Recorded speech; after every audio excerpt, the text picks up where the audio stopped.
ukol sa batas.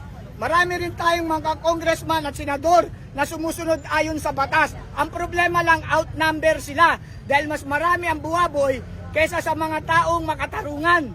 Bakit masyado kang emosyonal? Ano po yung connection mo po sa mga vlogger? At saan humuhugot ng iyong mga sinasabi po? Ako, wala yung PTV4. PTV4 wala dito ha. Mga vlogger. Bakit? Yan ay pagpapayag ng katotohanan. Ngayon, ano kaugnayan ko? Ako si Ferdinand de los Reyes, OFW leader, OFW advocate. At ano rin ako, isa rin ako sa mga tumutulong sa mga distressed OFW natin. Hindi ako politiko, pero ako tumutulong ayon sa dapat at kakayahan kong tumulong. Hindi man ako nakakatulong sa pera, nakakatulong ako sa mga referral, sa mga bagay na dapat ipaglaban ng mga naaapi nating OFW.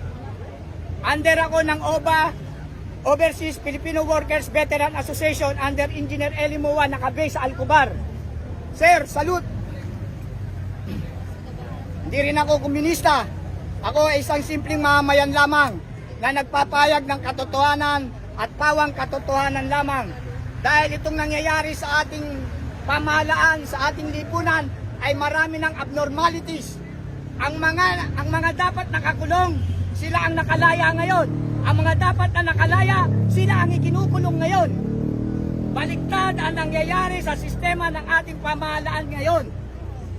Kaya dapat ayusin ito. Ang tunay na gobyerno ay ang mamamayan. Walang gobyerno kung wala ang mamamayan. Kaya huwag niyo sasakalin ang karapatang pantao ng mga mamamayan. Dahil entitled kami dyan.